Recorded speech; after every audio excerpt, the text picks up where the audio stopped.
Welcome back to my channel, Ramir Boulder. Don't forget to like and subscribe for the latest update and exciting content. Ito na po, ano? Ah, mayroon po palang dismissal order si Senador Joel Villanueva noong 2016 pa. Under po ni Conchita Morales, yung dating ombudsman. Ano po? Kaya lang ito ay hindi po na-enforce dahil nga hindi ko ang Senate President po noon, naalala ko si Pimentel. Kaya lang hindi na-enforce to dahil nga ano kayang dahilan? Hindi natin alam. Hindi ko rin alam kung anong dahilan bakit hindi na-enforce. Oh, hanap po tayo kung ano yung dahilan bakit hindi na-enforce. Oh. Joel Villanueva noong 2016 sa ilalim ng Ombudsman Conchita Morales dahil sa umunoy maling paggamit ng 10 milyong Priority Development Assistance Fund o PDAF. Kaya nga po dineclare ng Korte Suprema yan na unconstitutional o pork barrel noong siya ay party list representative pa lamang. Sa sibak po ito.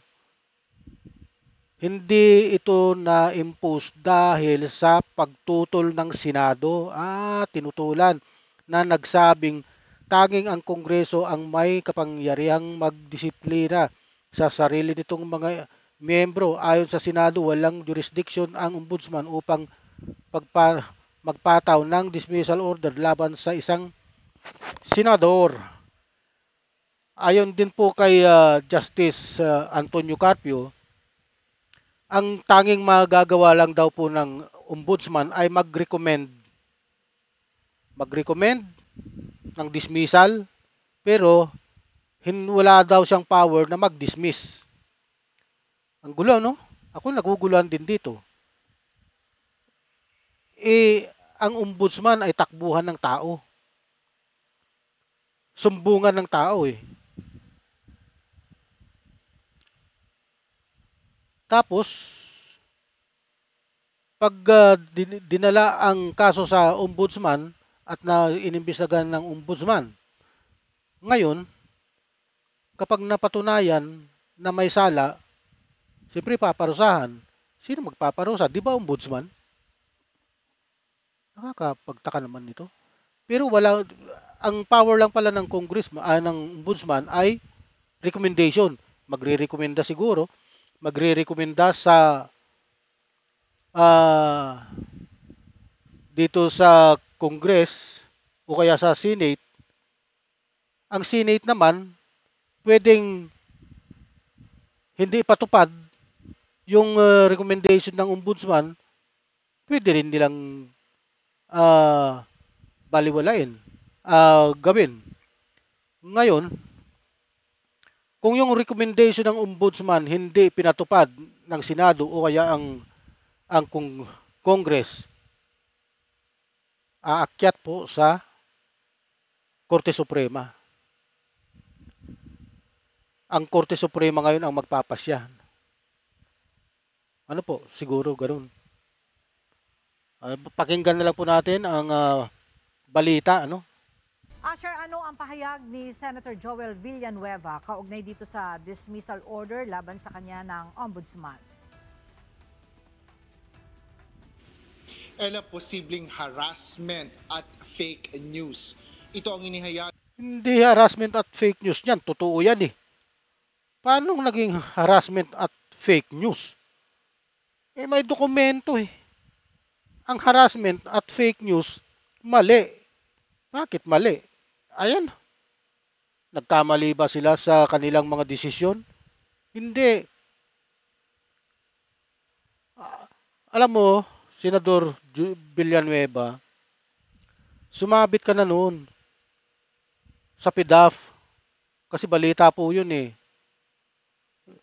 Pero hindi ko nabalitaan na mayroon palang dismissal order sa'yo si Conchita Morales, yung dating ombudsman. Oh. Paano mo nasabing harassment 'yan at fake news?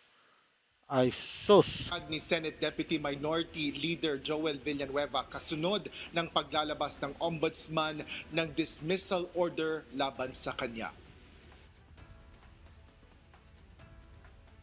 Naglabas ng clearances mula sa Ombudsman at Sandigan Bayan si Senador Villanueva kasunod ng dismissal order sa kanya ni Ombudsman Crispin Remulla. Kaugnay ng dismissal order ang umano'y maanumalyang paggamit ng 10 milyong pisong alokasyon para sa pork barrel noong siya ay nagsilbi bilang kongresista. Partikular ito noong siya ay nagsilbi bilang SIBAC Party List Representative noong 2016. Batay sa dokumento na galing niya sa Ombudsman, wala itong mga nakabingbing mga kasong kriminal o administratibo sa naturang opisina. Habang hindi rin anya ito akusado o nasasakdal sa anumang kaso na inihain sa Sandigan Bayan batay sa clearance mula sa tanggapan. Sa mensahe ni Senador Villanueva sa mga mamamahayag sa Senado, sinabi nito na inasahan na nila ang posibleng harassment at fake news laban sa kanya. Hiningi niya rin anya ang mga clearance na ito noong na may mga petsang September 9 at 10 dahil sa paghahain nito ng mga kaso laban sa mga fake news spreader. May ipinakita rin itong dokumento mula umano sa Ombudsman kaugnay ng naturang kaso nito bilang SIBAC Party List Representative na may petsang July 2019. Nakasulat dito na nagpapakita na walang probable cause laban kay Villanueva at ang mga pirma na nakalagay sa ibabaw ng kanyang pangalan ay forged o ginaya lamang kaya dismiss na ang kaso. Sa mensahe naman mula kay Senate President Vicente Sotto III, sinabi nito na hihintayin nito ang naturang komunikasyon sa kanya at hindi muna siya makapagkokomentaryo sa ngayon. Nauna nang tumanggi si dating Senate President Aquilino Coco Pimentel III sa pagpapatupad ng dismissal order na inilabas ng nooy Ombudsman Conchita Carpio Morales. Pinayagan din nitong magpatuloy na magsilbi bilang senador si Villanueva habang wala pang pinal na resolusyon noon sa naturang kaso. Duda rin noon si Pimentel kung maaaring parusahan ng Senado si Villanueva sa mga umano'y ginawa nito noong siya ay congressman pa lamang. Hanggang sa ngayon ay sinusubukan pa din nating makapanayam ng personal si Senador Joel Villanueva kaugnay ng... Mainit po talaga ang usaping yan, ano? Hindi na-enforce sa pagtutol ng Senado na nagsabing tanging ang Kongreso ang may kapangyarihang magdisiplina sa mga sarili nitong miyembro. Kasi nga, yung pangyayari, congressman pa siya nung nangyari. Lumabas ang desisyon, senador na siya. Ayon sa Senado, walang jurisdiction ng ombudsman upang magpataw ng dismissal order laban sa iso. Tama. Kasi ayon po sa konstitusyon ang ombudsman wala siyang power na mag-dismiss sa mga tao ng Kongreso, sa mga tao ng Congress at sa mga tao ng judiciary. Ano? Pero yung mas mabababang posisyon, pwede. Ang may kapangyarihang mag-dismiss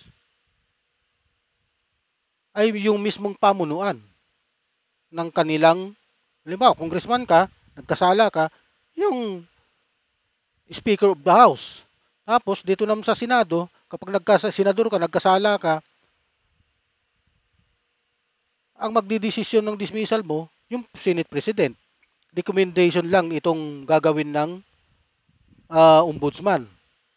Kaya malabo. Ako'y, yun po ang pagkakarinig ko kanina nung magsasalita po si Antonio Carpio, dating Associate Justice ng Supreme Court. Ano? Ganun pala. Pero bakit nag-issue ng dismissal order itong si Ombudsman Remulla? Ang gulo, no? Nagguguluhan po talaga ako. Kaya naman kahit na may dismissal order na hindi ito na ipatupad ngayon sa ombudsman. Si Ombudsman Crispin Remulla ay nagpahayag ng pagpapadala na siya ng opisyal na liham kay Senate President Vicente Sotto III upang subukang ipatupad ang naturang dismissal order. Yun pala,